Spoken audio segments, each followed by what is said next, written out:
Step right up, ladies and gentlemen, and genders of all ranges, and welcome to the ARTPIT, conducted by the Jeremys, a pair of purveyors of fine art and oddities via the best damned art gallery this side of Long Beach, the Dark Art Emporium. Listen and wonder as we jibber-jabber about all things art, music, movies, and whatever other jive we decide to mosh together. Faint of heart, beware, and welcome to the ARTPIT. Yeah, we are. Welcome to the ARTPIT here at the Dark Art Emporium. I am Jeremy Cross. Here, as always, is the illustrious Jeremy Schott. Hi, Jeremy. Hey. And today we are welcoming a guest of some honor, some great honor indeed. A very dear and close friend of mine for way longer than I want to admit to, Mr. John Davies. How are you doing today, sir? 40 years. Yeah, plus. fuck you. So, John has recently published a book that has been his entire fucking life in the making, titled Jesus Died for All Spiders. It is a surrealistic memoir. I don't know. The subtitle is A Memoir of Faith, Excess, Weirdness, and Redemption. But it's based on your life. Yeah. But, you know, some liberties taken, or no, just pretty much try to be as straightforward as possible. Well, it's written in a heightened style that I picked up from the Beats, like Burroughs in particular. So you cut it up and threw it on the ground and put it back together? Parts of it. But, essentially it is truthful. It's my life. Yeah. So Johnny and I grew up in the best part of California, truly the butthole gem of the state, Bakersfield. Like you said, we've known each other for 40 years, which just seems stupid. But because of that, I was privileged to be present in real life for a good number of these stories and certainly timelines that exist in this book. Giving me both a nostalgic aneurysm, yeah, as well as some memories that I probably would have forgotten about had you not been thoughtful enough to remember them and write them down. Nostalgic aneurysm is a good term for it. I'll kind of give like the background a little bit here momentarily, but writing it, I've expressed myself through writing my entire life, from like 5th grade on. But getting close to 50 and having nearly died in an insane car accident, which we are definitely going to talk about, I realized that I had more adventures than I thought, largely due to alcoholism and drug use. But that has it. Very serious drawbacks, but it'll give you some adventures. Sure. Yep. Most of them don't always end well. Yeah. But there's definitely some that do. But that is what it is. I guess that's the odds, right? Well, I've been sober for 3 years now. Right. And the aforementioned car accident has something to do with that. Right. So why besides the fact that you're my friend, why would I have you on the ARTPIT podcast for the Dark Art Emporium? Well, we are lovers of art of all kinds, shapes, and sizes. We have always had a really cool and extensive library of books that we love that we sell here. And I was really excited, not just because you finished this book, but because I was in a wonderful position now in my life to be able to have your book for sale in my establishment. And that synergy made me giddy as hell. And so I wanted to get you on here so that we could talk about it, so that people could have some understanding of why that book existed here at the Dark Art Emporium and why they need to get their asses down here and buy it. Yeah, our mutual artistic evolution goes back to childhood. We share many of the same interests. Batman. And Batman is a big one. There's a chapter about that. Susie. Susie Sue. Like I was talking about the Beats, and we discovered a lot of that shit roughly contemporaneously. Definitely. And have attempted to get something off the ground artistically, separately and together at different times throughout our life. Yeah, we've even published before to some extremely minor extent. Yeah, when everybody had an arts zine, we had one in Northern California called Dialectic. I still remember the cover with the Jesus on it, which kind of makes sense. Like, yeah, it was Jesus wearing a Bad Religion T-shirt, I think. yeah. But that also goes to our half simpatico, half what would you say? Not anti, but our dialectic. Because I'm a weird, progressive, liberal, queer, goth Christian. Right. I'm not a Christian. You left all that behind a long time ago, although we met in church. Yeah, we did. We've both gone very far from the church that we were raised in. Thank God. But I still landed in a church. I attend the Episcopalian Church, which is the best kept secret in Christendom, because it's high church like Catholicism, but completely pro-gay, pro-LGBTQ, pro-trans, pro-women's rights. Even in Bakersfield. Social justice. There was a split in the church in Bakersfield over that. Really? And the church that I went into, which remained Episcopalian, has a gay priest. Priests can fuck in our church. Hell yeah. Not in our church. Like it's a show? I might go to church. Right? And we're going to reference Bakersfield probably a lot during this podcast. So it probably, bears some explanation as to what that place is and why it plays such it's a character role in our story, in the story of our lives. You might think that because it is a city in California, that it has all of the trappings that you expect from places like San Francisco and Los Angeles, and that it would be very liberal and, snowflakey and all those things that some people think about California, But it is in the dead center of California, isolated by mountains and valleys from all of the cool places in California. And partly because it's a big agricultural town, and partly because of the isolation, and partly because of where those people immigrated from, in like the Midwest and the South, it is an extremely conservative, I'm sure it's changed since I left, decades ago, but probably it has. not. Yeah, but back when we were growing up there, it was extremely backwards, very racist, very homophobic. Really just, all of the worst parts of humanity put on display without shame. It was Texas. Oh, yeah, that's exactly what it was. Texas. Yeah, Texas. Yeah. Where I'm from. Well, like Orange County, which if you're familiar with Southern California at all, or if you live in LA, I think you would get the comparison. There's a culture that's extremely conservative that's never gone away. Right. In the case of Kern County and Bakersfield, it's steeped in the agriculture and the oil business. Yep. But also like Orange County, there are people who grew up there who strafe against that, and so occasionally there's exciting things that happen in the underground. Actually, I wouldn't even say occasionally. I think, probably because we were backlashing against what we were, the subculture in Bakersfield was passionate. Yes, yeah. A friend of mine just made a documentary not long ago called Bones of Brundage about the punk scene in '90s Bakersfield. That's Great documentary on Prime. Yeah. It was like going to a high school reunion watching that movie. Yes. Like It would one be. that I'd actually want to attend as opposed to what my actual one would have been. Right. But yeah, so, growing up there, I don't want to just spend too much time talking about it, but, we had punk clubs that were extremely well attended because it was the only cool outsider thing to do.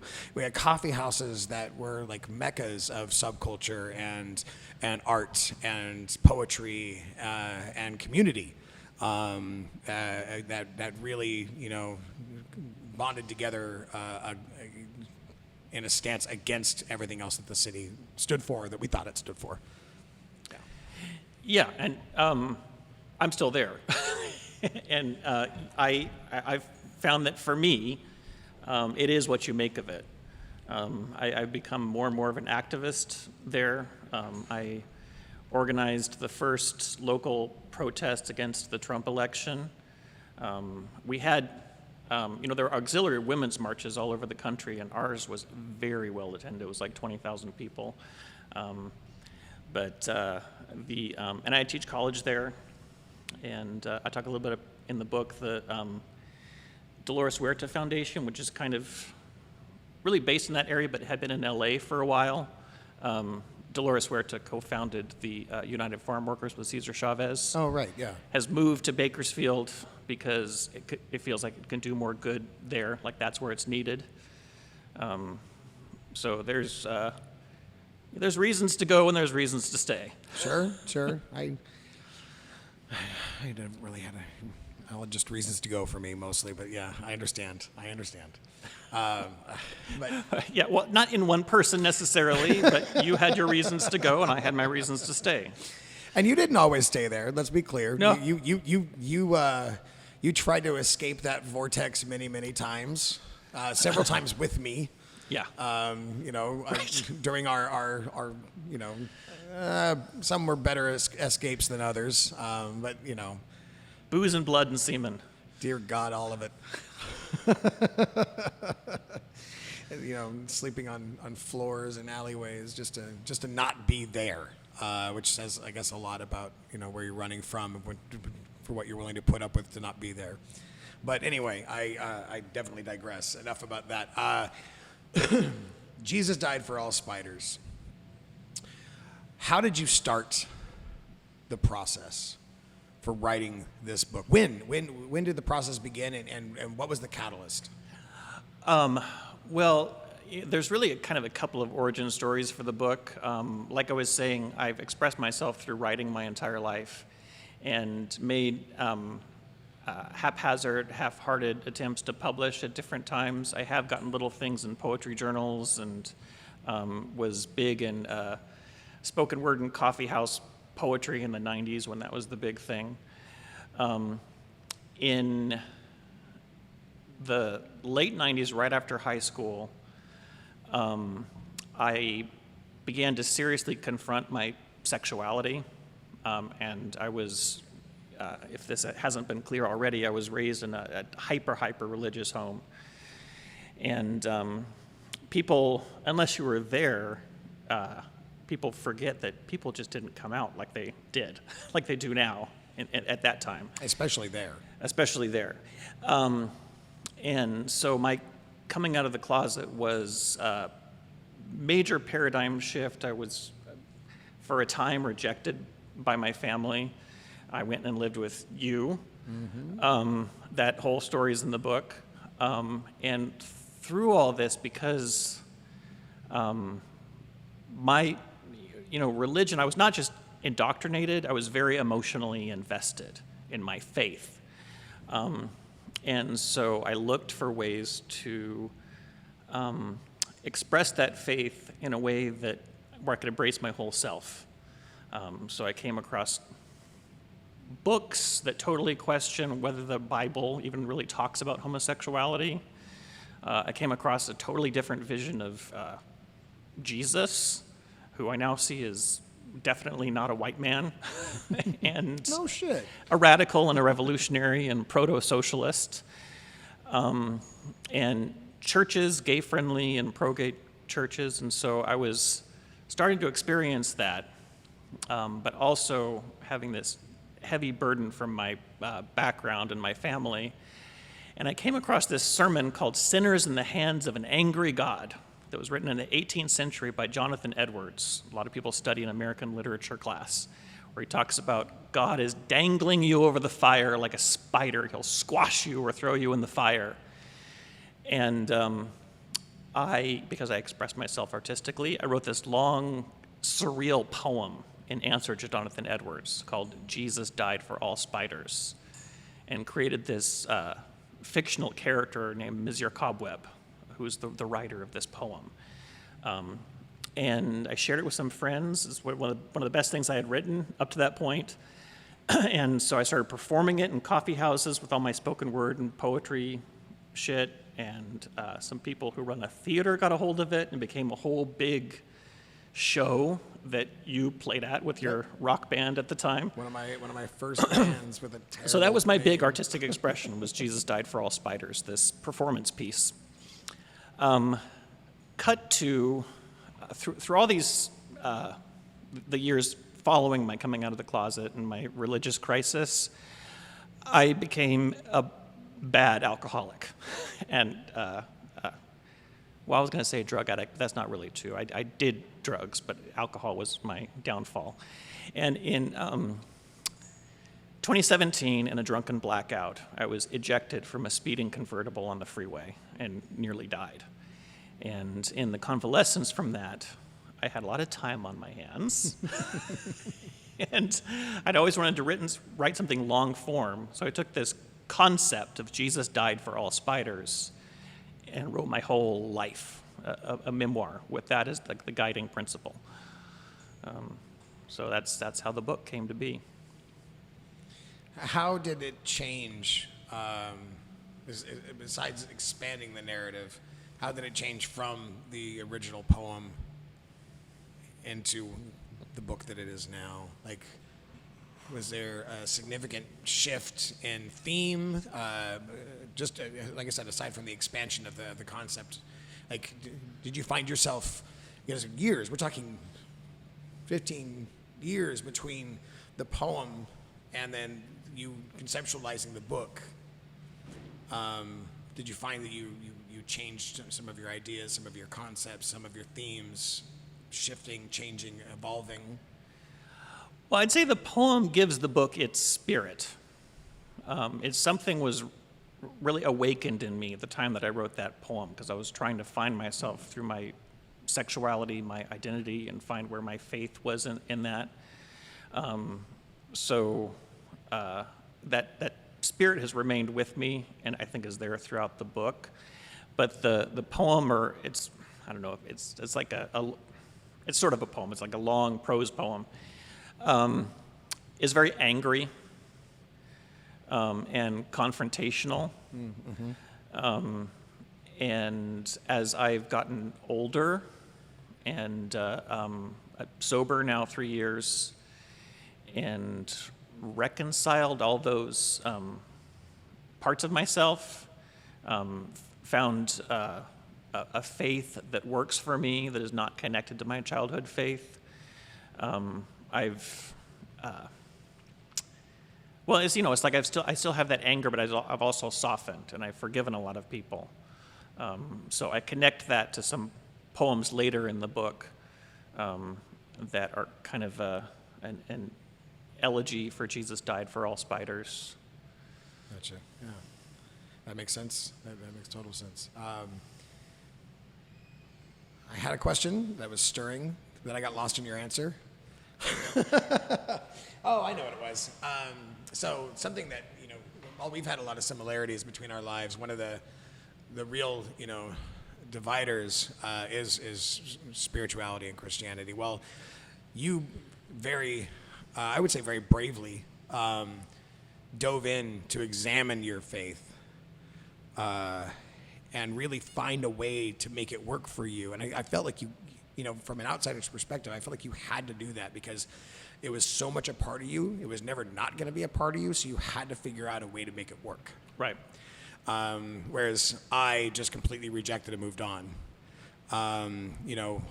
So I've always been puzzled by Yeah. your faith and confused by it. But at the same time, I respected the fact that you put in the work in a way that I don't know most people of faith have ever put in the work to examine what they believe in. Well, certainly the Trumpstyle evangelicals don't examine anything. I I can get to that maybe, but that the recent expressions of evangelicalism and fundamentalism, Christian nationalism, actually in a way deepened my faith, because I can see that they're saying the words, but they don't believe anything other than self-aggrandizement and, secular values, really, capitalism, power. So the contrast between that and what I see in the teachings of Christ is like, wow, if you're going to work so hard to mangle something beyond recognition, there must be something you're hiding from. I mean, that's pretty fair. But yeah, I say in the preface to the book, I talk about this being a book about learning to celebrate one's own brand of weirdness. And even though I'm a person of faith, which may seem like I have this objective belief, it's really highly subjective. Sure. So, especially now on the other side of nearly dying, I'm much more okay with people, believing or doing whatever, anti-theist, atheist, Satanist, as long as, like a lot of people say, as long as you treat yourself, with love and respect, and treat others with love and respect. But my brand of weirdness definitely has that Christic center that I haven't been able to get away from. I've tried. I was calling myself an atheist for a while. Yeah. Our last podcast that we recorded was with TST, the Satanic Temple. And, one of the questions that I asked them that I'll also ask you in a way is, you hear the Satanic Temple, you assume they believe in Satan, but of course the Satanic Temple is a non-theistic group, so they don't. So why, if you're using it as an instrument for social change, social awareness, personal growth, why use the word Satan if it's not something you actually believe in? And if you want to know the answer to that, you haven't listened to our last podcast, you should do that. But I'm going to ask you, why Christ? There was a in the word same sense. that you gave me in one of our exchanges where you said you didn't understand my tether to Christ. And I'm going to cop to it right now. So I'm going to ask you not to sue me for copyright or anything, but I took that word because it's such a good word and used it in the book. Yeah, right. Well, of course, you understand that as an evangelical young person, I was obsessed with Jesus. And I think, when I was early on... Was it the abs? There's a movie called Saved about Christian high schools. I love that movie. And the young, really cut Patrick Fugit is on the cross, and this goth girl says, "Talk about hung on a cross." No. I don't think it was the abs. All right, so anyway, you were saying. Although I did have sex with the Black Jesus. Oh, yep, that's true.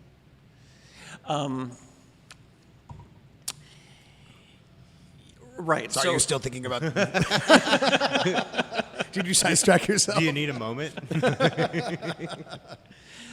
one of my ex-boyfriends, to give some color to that, was played Jesus in it was Godspell. Right.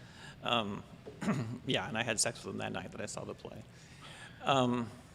Totally unrelated, I think. Well, maybe not. So the question was, your Christ is very separated, at least, okay, from my perspective. Your Christ is extremely separated from the Christ that we grew up understanding. And that maybe every other person that calls themselves a Christian, your Christ may be different from everybody else's. So I guess the question is, A, is it a symbol? Not everybody else's. Not everybody's, but certainly your brand of theism is probably in the minority. Well, I'm glad you brought that up. I'll answer your question. I have this conversation with, I have a lot of friends, because of the circles I run in, who are quite opposed to religion. And I hear quite frequently that, well, most Christians are this way, but you're that way. Sure. And to me, that kind of... You're one of the good ones. This is... yeah, thanks. To me, that kind of presupposes that if it was out there, you would passively encounter it out in the world. And I just think that, the evangelicals, the Republicans, part of their creed is to yell at everybody. And the more liberal, progressive, social justice, Christ followers, for the most part, it's quite personal. And you would have to seek it out. But as someone who sought it out, there's much more there than you would imagine. Something that's been kind of encouraging to me is going to bookstores and looking through the religion section. There's this whole series of books from the right-wing crazy Trump people about the dangers of socialism and progressive ideas in the church. And I find that very heartening because, Sure, yeah. oh, these trends in the church are threatening enough to you that you have to write books against them. And also, isn't that the whole basis of it? Socialism, Jesus was Yeah, a socialist, pretty much, yes, totally. So, He was a dirty-ass hippie. yeah. He Yeah. was a filthy hippie. Yeah. Well, if you just use your brain and read the teachings of Christ, the Gospels, I think that many people, would see that, how the fuck is this Yeah. the man that they follow? Because other than being a socialist, he's also very symbolic in his teachings and uses metaphors and parables and riddles to try to get people out of their black and white thinking. Gotcha. Yeah. Which is not how you would think of, the founder of Christianity, because everything, it's become so westernized. Yeah. And it was not a Western religion in its inception. It was a Middle East religion, Ooh, careful. which, Boy, it was fighting words. considering how much geography has changed, you could call it Eastern, you could call it African. Sure. Yeah. But it's not Western in the sense that we think of Western religion. That all started with Charlemagne and then Constantine. So, your Christ to you is the Christ. It is the Son of God. It is the one depicted in the Bible. It is the same person that MAGA Christians are thinking about, just he exists in a very different way for you. Or is it a symbol? That's what I was getting at. It's something in between. Okay. Was he a It's- man? Yeah, I start with my understanding of the historical record, and that's something that I've done a lot of reading on recently, because there's a trend, I think, particularly in really strongly atheist circles, to suggest that Jesus is an entire fiction, that he was never a historical character. And There's some proof that he existed to some degree, right? I would say there's significant proof that he Okay. existed. If you compare it to proof that anybody from the ancient world existed. Some of the argument that he didn't exist are compelling and have a basis, and some of them are very pick and choose. Gotcha. He didn't write, and his immediate followers didn't write. Well, nobody in the ancient world did. Right. So I accept that he was a historical person, And where the belief starts is that there is a connection between that person and what's depicted in the Gospels. I would,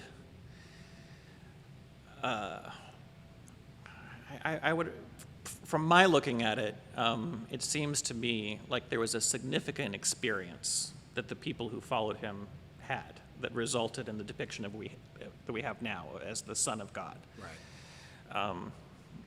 That religious terminology to me is more symbolic. It's more about, this is the meaning system that I've chosen, and I see the figure of Jesus as kind of an avatar of that meaning system, but it's not literal. So if I don't accept him as my Lord and Savior, am I going to go to hell? Does heaven and hell exist? That was my next question. You beat me to it. I don't think I can answer that. Well, I know you have no clue either, but in your belief system. You were pretty close at one point. You might know better than some of us. I mean. He never said that. He never said that. First of all, he wasn't a Christian, so he certainly never said that being a Christian will guarantee your entrance to heaven. Sure. And the way that in the text that we have, the way that he's depicted as speaking about heaven and hell is totally different than anything that we would imagine. His conception of heaven was Jewish because he was Jewish.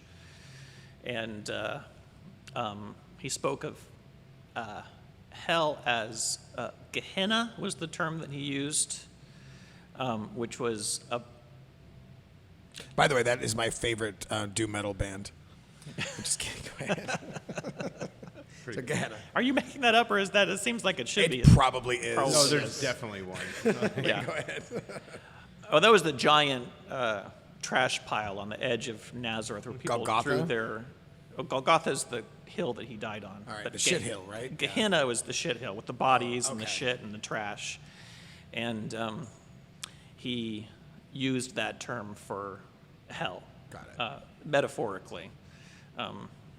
And most of the times that he brings it up, he's talking about religious people who make people live by their rules as deserving of that shit pile. Fair. So when I see, he's not alive anymore, but when I would watch Jerry Falwell, and he would come on Politically Incorrect sometimes, Yeah. and the way he walks, that fucking strut, with his head up and, surveying the land, I think of that when it talks about Pharisees and religious leaders, I think that's it. Personified, the fuck does he not see that? Well, you're asking for somebody to have self-awareness that, is authentic. Yeah. Or, so the last thing before I finish putting the screws to you on religion, because I want to get back to talking about the book, because that's why we're here. But I have one last Did question. I answer that? I think I can answer that question. You but did. Yeah. So my last one is just, it's do you get to go to heaven? And do you believe that there is one?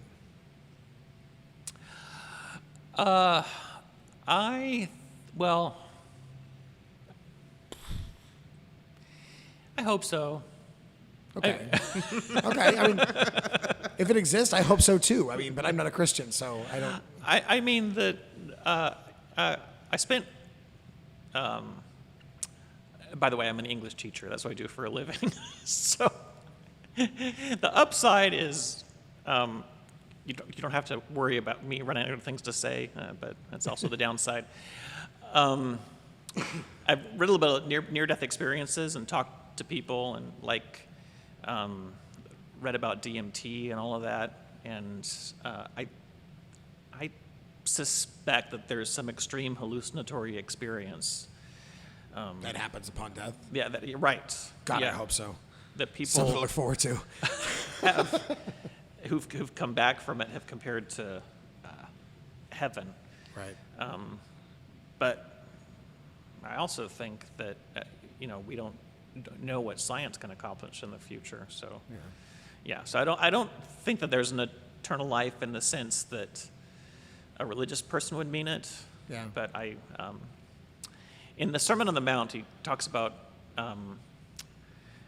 the kingdom of heaven on earth as it is in heaven. So he was very earthbound. And so I try to live in such a way in this life that, I guess, to be a little corny, if we all were kind to each other and empathetic and had each other's best interest and were self-sacrificial, that would be heaven on earth. That's the heaven I believe what in. a shitty society we have, though, that you're like, okay, this is gonna sound corny, but like people could just be cool. Like this says a lot. Well, that's where when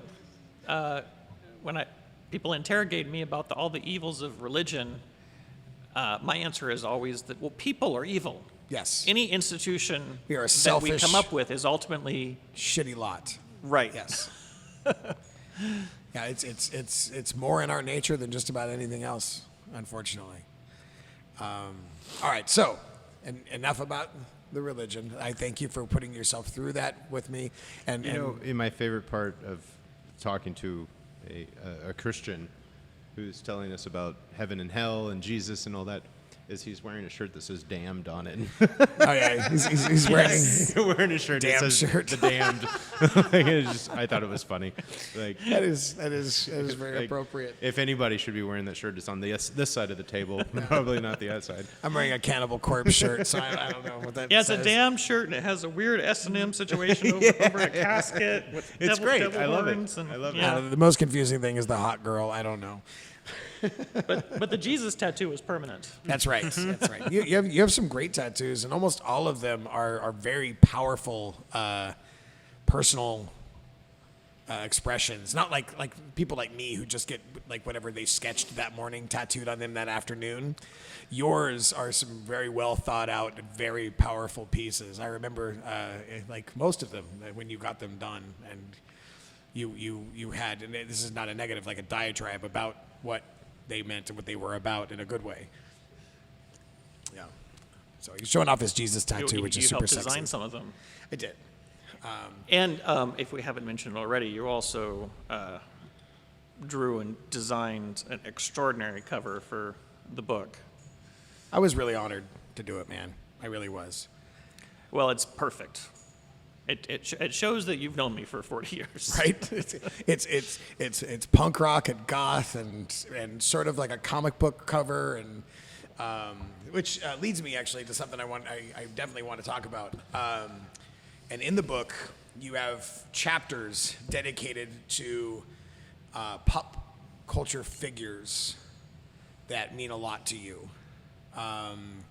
You talk about Bono, and you talk about Johnny Cash and Susie Sue, and what are some of the others that I'm missing here? The whole second chapter is about being attracted to the Goth aesthetic. Yeah. And which was, I think, in a way, always kind of there. But since I came out of the closet, and it's that's my jam. But It's the most goth thing anybody's ever said. It's my jam.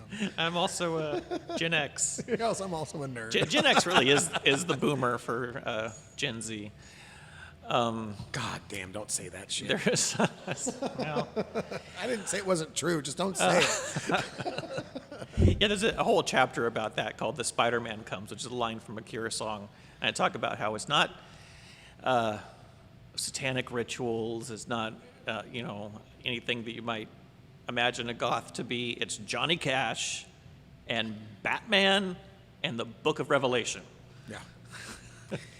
But I think the thing that I love the way you included those characters or those people in your book is that as long as I've known you, you've examined yourself through the filter or the magnifying glass of pop culture figures that you worship. Yes, which is very gay. Which is super fucking gay.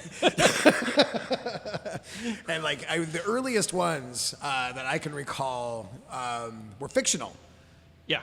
It was Batman, Spider-Man, and Bono, all fictional characters. Yes.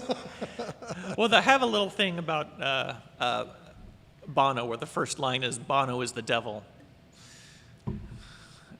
So what is it? What was okay? Well, let's use Bono as an example.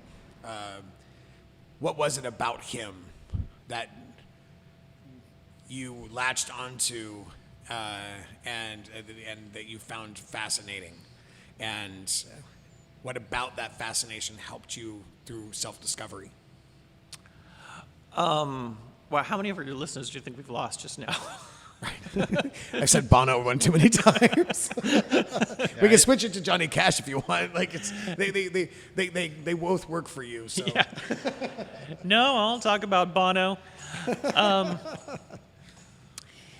Yeah, well, that's easy. Like when I was in junior high, like 6th grade junior high, everybody I knew was super into U2 because they were, I went to Christian schools and they were a Christian band. Right. But people didn't know that. And it was a secret. so, yeah. And that was around the time that possibly their best album, The Joshua Tree, came out. And so, like, it just, oh man, and I'm such a dork. And it just hit me on all my pleasure centers. And then it was so perfectly timed when I came out of the closet and had my big religious explosion was when they started wearing leather and acting sexy. And I think, Acting Baby is also one of their best albums. But then, like you say, I always do a deep dive. So I know this is part of the reason why people hate him so much because they see him as this messiah. But the social interests, the social justice interests, go back to when he was like 17 years old. And so, from my point of view, he has a genuine social conscience. And regardless of how cringy it is, I think particularly people who know them now know them like Vertigo on. And that's like, Okay. Yeah. there's always been punk rockers who just hated the living fuck out of them. But so I love him. And I love everything about him that everybody hates.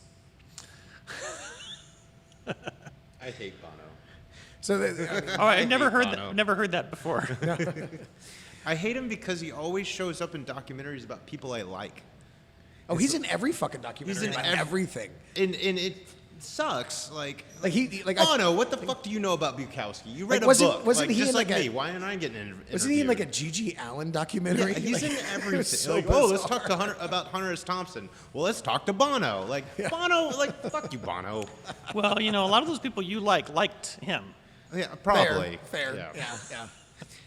And I don't know, like the social aspects, justice that he represents, like I'm into. But his music's corny. And full disclosure, I loved U2 as well growing up. It's just unfortunate that they all died in a plane crash in 1994, and we're unable to put out any more albums after that because, wow, what they could have done. I think it's so funny that this is more contentious than the religion arguments. Oh yeah, for sure. Well, this is real.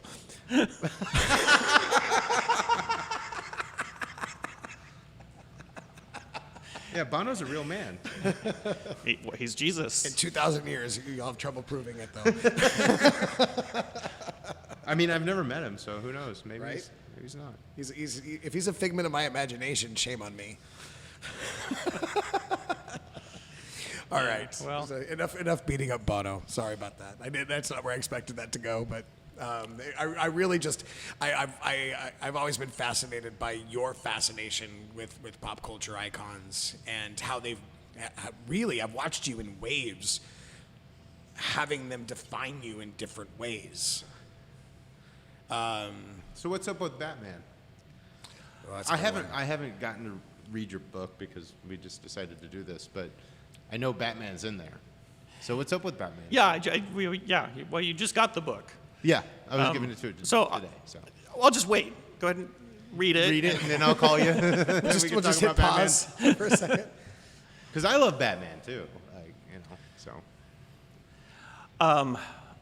Oh, I don't know. It's probably very preteen. I mean, they had the 60s show was on at reruns when I was a kid, and I was just captivated by it, which is very gay as well. That show is gay as fuck And then, in the best possible way. yeah, very gay.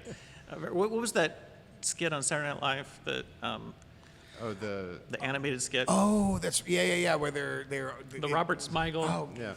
God damn it! What it was? Oh, the ambiguously gay duo. Yeah. Yes. So genius.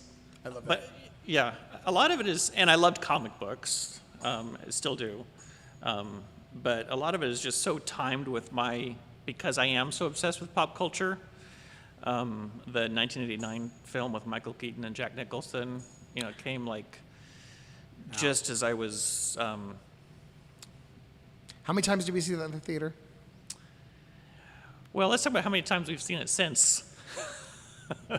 I mean, okay, so me and John had to have a game where we watched that movie and we literally simultaneously quote every single line in real time. An ex of mine found it endearing. I don't think anybody else did, though. I don't know why she found it endearing, because I'm sure it was annoying as shit when we would do that. But we would do that, before you were sober. We would do that drunk. We would do that high. We would do that, all the time. Just it was like it was a strange comfort thing. It was like a way for us to like throw back and reconnect in our friendship. Which sounds really sweet, no matter how stupid and nerdy it was. Who is the best Batman? Michael Keaton. Okay. Jesus. I'm in good company. If I said Clooney, he wouldn't stab me, Okay. because I'd stab myself. Yeah, he's the only Batman. Yeah, I agree. And he's back, so even right. better. I can't fucking wait. Yeah. I probably don't have a deep answer about Batman. It is like something I've embraced about myself is quite a few of the interests that to me are dark and like highlight the darkness of my personality are really pretty superficial and silly. Sure. Yeah. But I mean, at the core, let's examine Batman as a character. He's severely damaged. He wears a literal mask. He hides in the darkness, and he's able to exact his vengeance for his shitty life upon people without any consequences. Those are super powerful things, especially for somebody growing up unembraced by the culture that they're growing up in. Yeah, the way you described it like that is almost like Dostoevskian. Yeah, I mean, but none of what I said is an exaggeration on I that think character. comic book characters are great literary figures. I finally understood watching the last Doctor Strange movie. It just hit me like, okay, I get that a lot of people are really over this. Yeah, And I always, I really enjoy it. I often find myself defending things that I like that are actually like massively popular. And so I guess what I'm really defending is that I like them. Right. But yeah, no, I would like to go on and do a PhD sometime in the next like 4 or 5 years, and I would like to write a PhD on comic book characters as major mythic figures. I mean, they all, not all, but like, I mean, the Joseph Campbell story arc of, heroism and mythology, like it's followed by all of those, those comic book characters. Almost all of them follow that path of self-discovery and overcoming themselves. And there's a reason why that's so enthralling as a reader or a watcher is, that's the arc we want to see in our own lives. It's powerful and self-empowering, and why wouldn't people be attracted to that? Bill Maher had this whole routine on his show about how the advent of comic book movies corresponds with the whole Trump MAGA phenomenon, and he blamed one on the other. That is also not true And, based on any of the timing on that. But yeah, it was, well, I mean, it was all about the intellectual dumbing down of society, and because he's such a great intellectual, Bill Maher. But I thought about Stan Lee, and so many of those that early Marvel shit, and it's very progressive, very all about inclusion. And I look at the effect of the Black Panther, which had a major cultural effect, and the Eternals had the first gay superhero. I don't think there's been a gay main character in any action movie other than. He talked openly about the fact, Lee, that his characters were social commentary against things that he thought were not okay about society, and that's where those characters came from. Yeah. So, yeah. I guess you could complain that it's been co-opted by capitalism. Oh no, you could absolutely make everything that is everything is eventually. Yeah. No, that would be certainly justified. But hey, worse things have been embraced by popular culture. Okay, so I have two more points in my head that I want to jump to. The first one is your sobriety. And I think it's, listeners might really learn something or reflect, see something in themselves of your journey there. I'm not asking you to tell me the entirety of the story, but what was your journey to sobriety or to where you are at now in your sobriety?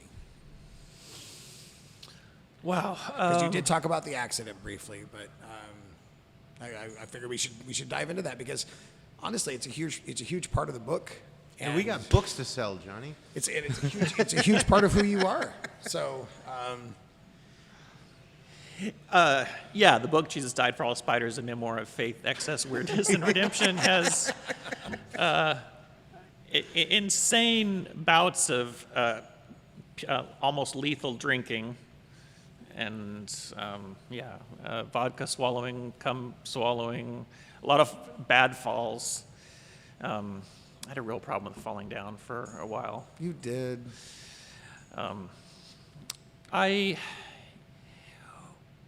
Well, for a long time, my excessive drinking, I pinned it on the whole family thing with the coming out of the closet and all of that. You drank because you were not accepted by your family? Is that what you're saying?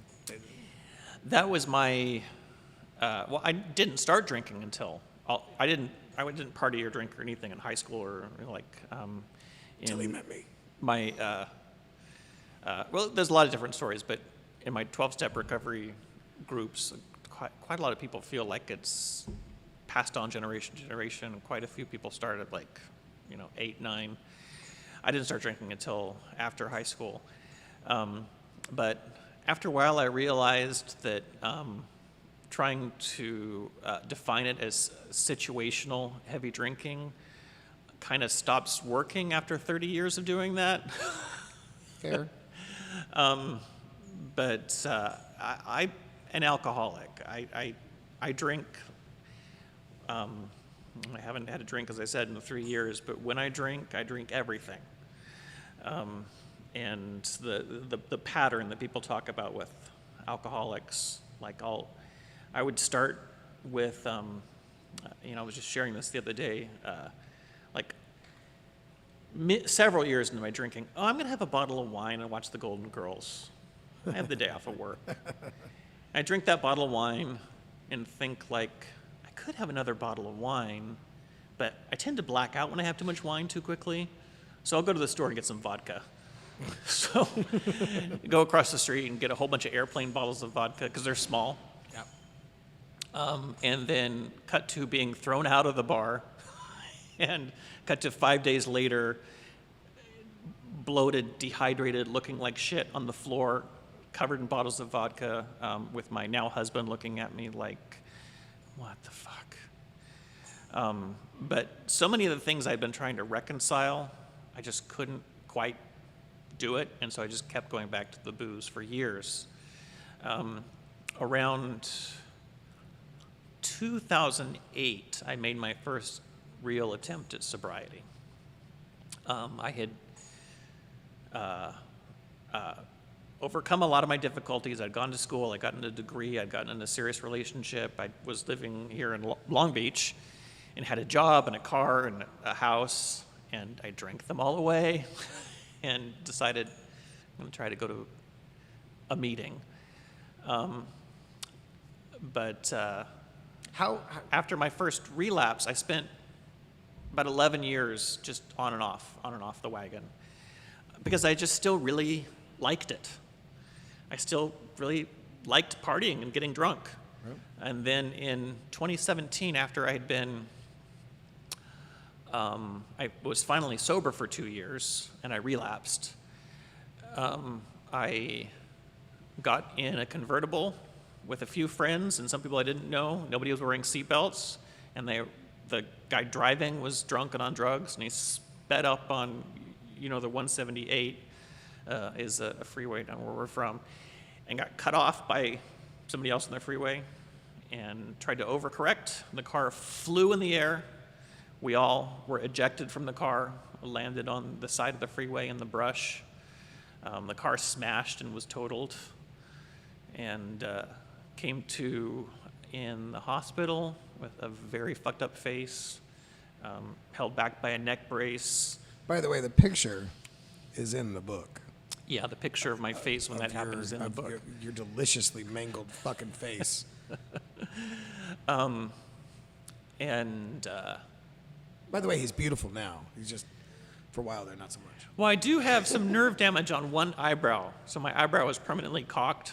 So I just thought you were doing that. I'm a permanent asshole. I thought you were just doing the Michael Keaton thing.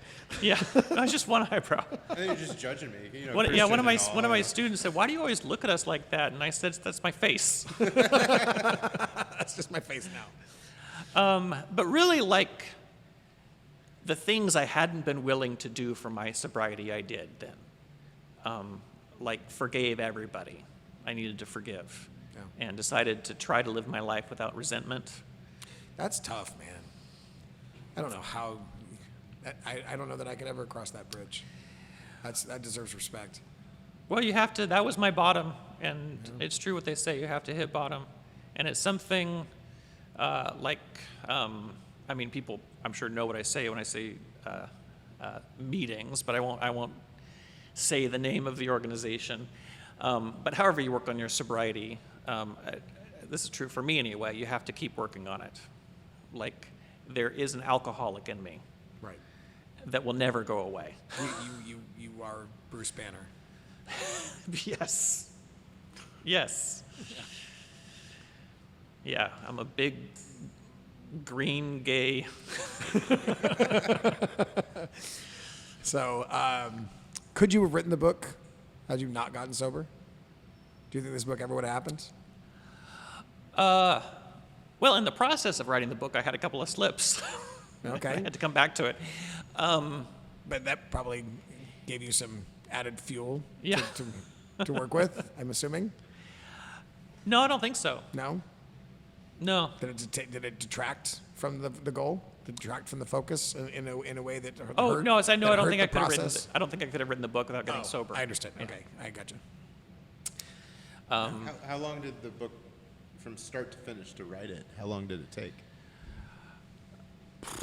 It was like 3 or 4 years, and there was.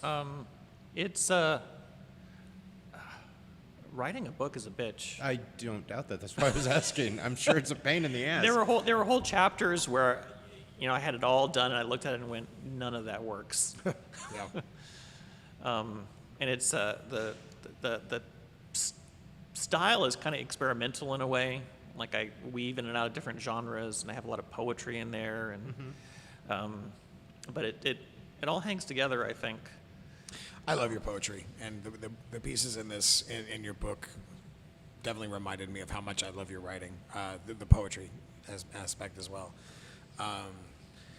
Don't worry, it's not mostly poetry if you're not into that, but I think that it's fascinating to see to read the poems in the context that they're included, because they add something to the conversation in a way that just another paragraph wouldn't. It allows you some room to float in the moment and float in the idea in a different way.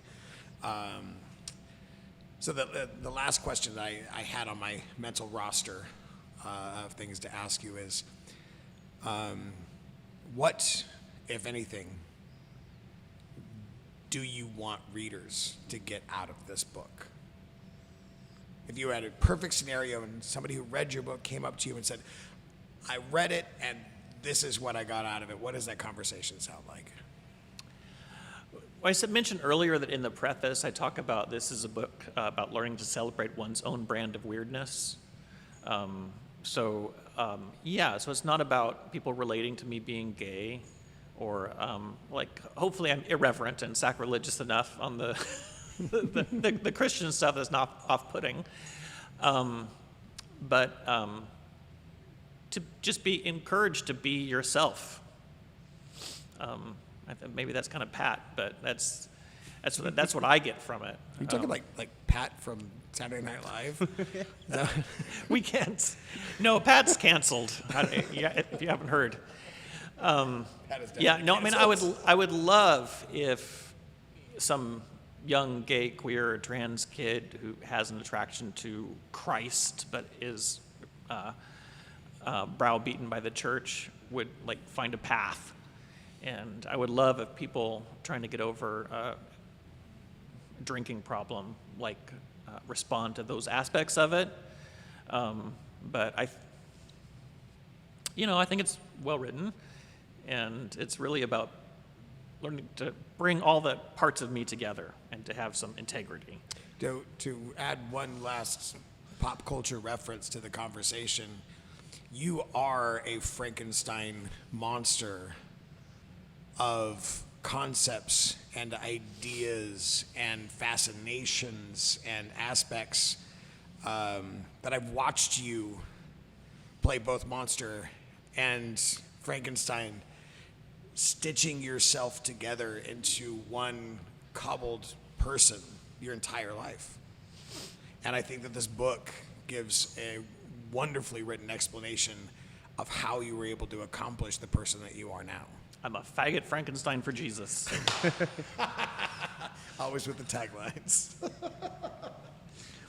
Johnny, thank you for coming down and doing this podcast with us today. Love you, man. I love you too. The book is on Barnes & Noble, Amazon. Again, it's called Jesus Died for All Spiders. A Memoir of Faith, Excess, Weirdness, and Redemption by Johnny D. Just look for that sick-ass cover. I really look forward to reading it, and it's not terribly long, and I'm not a reader, so I'll probably actually get through it. Yeah, we will have it available here at the Dark Art Emporium, hopefully shortly after this gets released. So if you come by, we'll have it for sale. Yeah, we can throw here. it up on the website too. So Yep. if you're listening elsewhere, we can ship it to you. Yep. If you don't want to support that terrible, terrible Amazon and support small businesses. And I'm gonna make Johnny draw bat dicks in every one of them, so that they're personalized for you. Spider dicks. Spider dicks. Sorry, I was still on the bat thing. All right, I love you, man. Thank you, Johnny. Thank you. All right, thanks for listening to Art Pits. You fuckers have a good night. Bye-bye. Bye.